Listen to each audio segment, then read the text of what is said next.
जेकी अजब अल्लाहुम्मा सल्ले अला सलवात सगोरी पढ़ंदा हने। जेकी अजब अल्लाहुम्मा सल्ले अला सलवात सगोरी पढ़ंदा हने।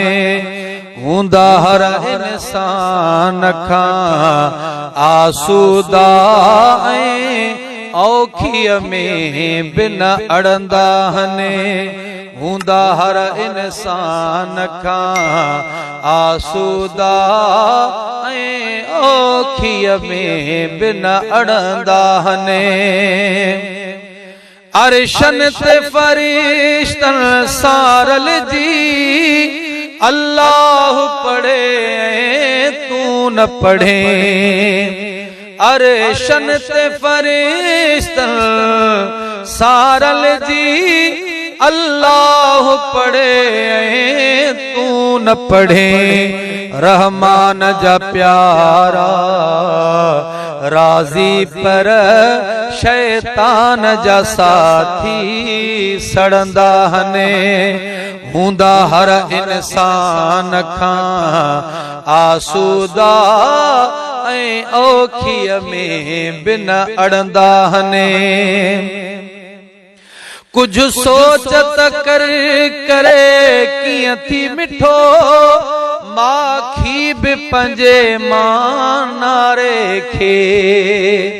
कुछ सोच त करे कीअं थी मिठो माखी बि पंजे मानारे खे। रखी इश्क गुलन जी रस चूसे पोए इश्क जी चाढ़ी चढ़ंदा। जेकी अजब अल्लाहुम्मा सल्ले अला सलवात सगोरी पढ़ंदा।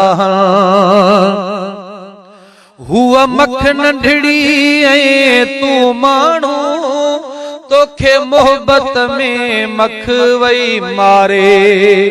हुआ मख नंढड़ी ऐं तू माण्हू तोखे मोहब्बत में मख वई मारे। चुमे इस्म मोहम्मद मिठड़े जो सब मेड़ करे अची मिड़ंदा हने। जेकी अजब अल्लाहुम्मा सल्ले अला सलवात सगोरी पढ़ंदा हने। आज़ान में नालो आका जो बुद्धि छो न थबई पंजूं चीचूं चुमो। आज़ान में नालो आका जो बुद्धि छो न थबई पंजूं चीचूं चुमो। सलवात सगोरी पढ़ण करे सब दिल जा दुखड़ा लहंदा हने।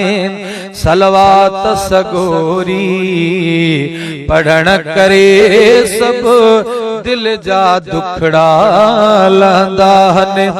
जेकी अजब अल्लाहुम्मा सल्ले अला सलवात सगोरी पढ़ंदा।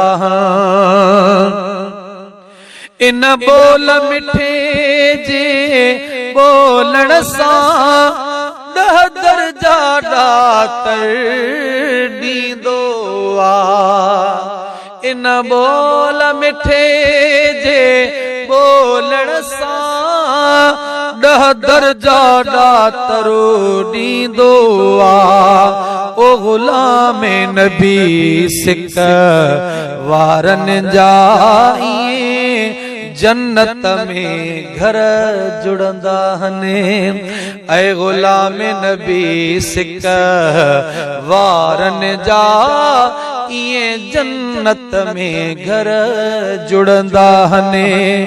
जेकी अजब अल्लाहुम्मा सल्ले अला सलवात सगोरी पढ़ंदा हने हूंदा हर इंसान खां आसूदा ऐं औखीअ में बिन अड़ंदा